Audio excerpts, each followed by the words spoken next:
Item 686. Traffic signal pole assemblies, steel. 1. Description. Installation. Fabricate, furnish, and install steel traffic signal pole assemblies. Relocation. Remove and relocate existing steel traffic signal pole assemblies. 2. Materials. Provide new materials that comply with the details shown on the plans, the requirements of this item, and the pertinent requirements of the following items. Item 416, drilled shaft foundations. Item 421, hydraulic cement concrete. Item 441, steel structures. Item 442, metal for structures. Item 445, galvanizing. Item 449, anchor bolts. Furnish alloy steel or medium-strength mild steel anchor bolts in accordance with Section 449.2.1, bolts and nuts, unless otherwise shown on the plans. 3. Construction. 3.1 Standard design. Fabricate poles assemblies in accordance with this item to the designs shown on the plans. Alternate designs are not acceptable. Deviations that affect the basic structural behavior of the pole are considered to be alternate designs.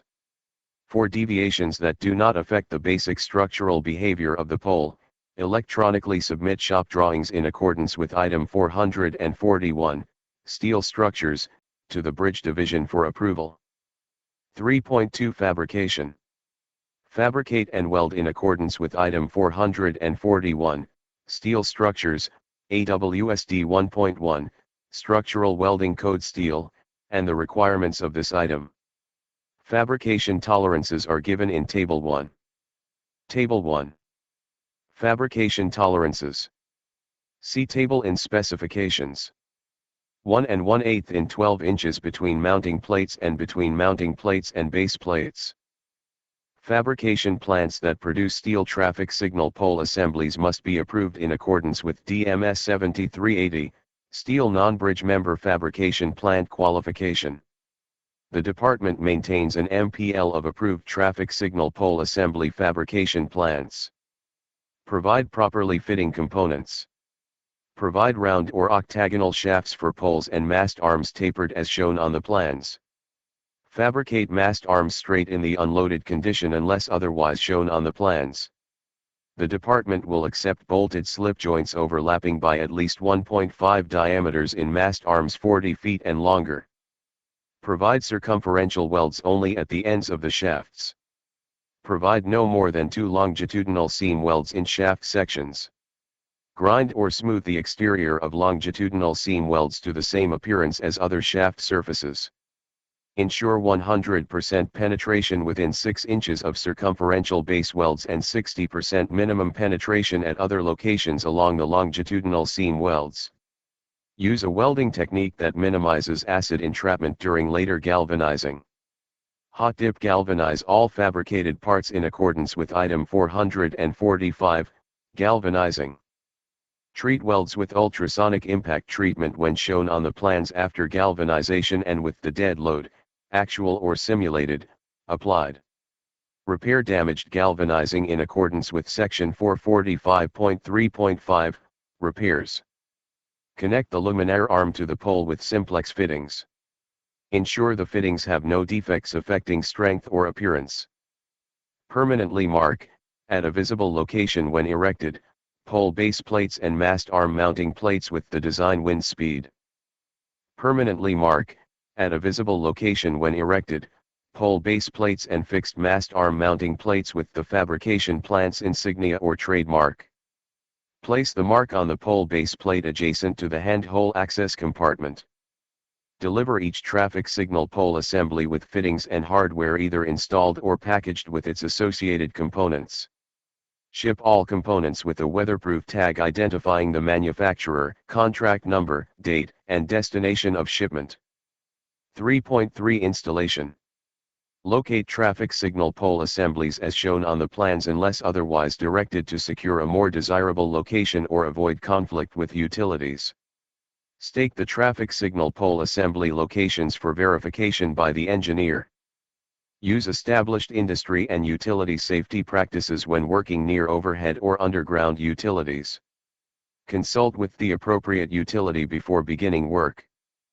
Construct foundations for new traffic signal pole assemblies in accordance with item 416, drilled shaft foundations, and the details shown on the plans.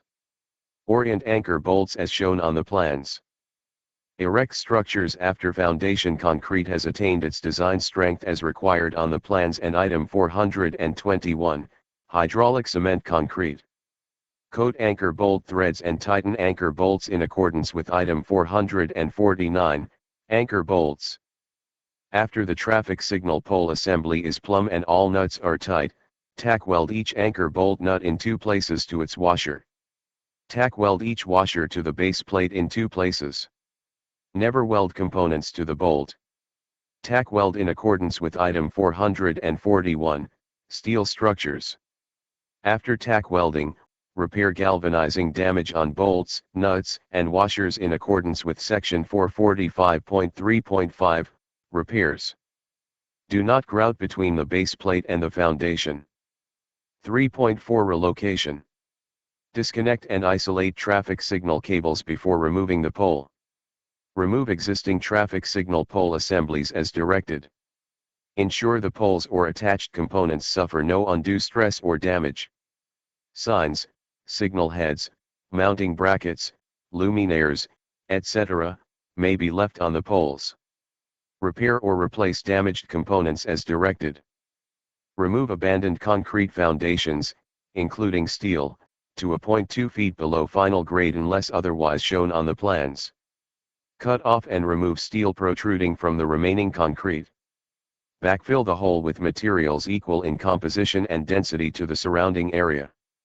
Replace surfacing material with similar material to an equivalent condition. Move existing pole assemblies to locations shown on the plans, or as directed.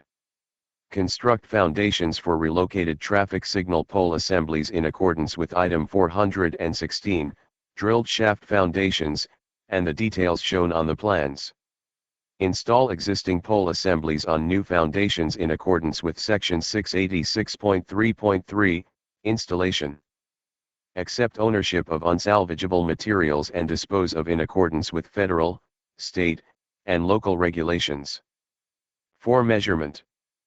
This item will be measured by each traffic signal pole assembly installed or relocated. 5. Payment. The work performed and materials furnished in accordance with this item and measured as provided under measurement will be paid for at the unit price bid for install traffic signal pole assemblies, steel, of the types and sizes specified or relocate traffic signal pole assemblies, steel, of the types specified. New drilled shaft foundations will be paid for under item 416, drilled shaft foundations. 5.1 Installation. This price is full compensation for furnishing, fabricating, galvanizing, assembling, and erecting the pole upon a foundation, furnishing and erecting required mast arms and luminaire arms, furnishing and placing anchor bolts, nuts, washers, and templates, and materials, equipment, labor, tools, and incidentals. 5.2 Relocation.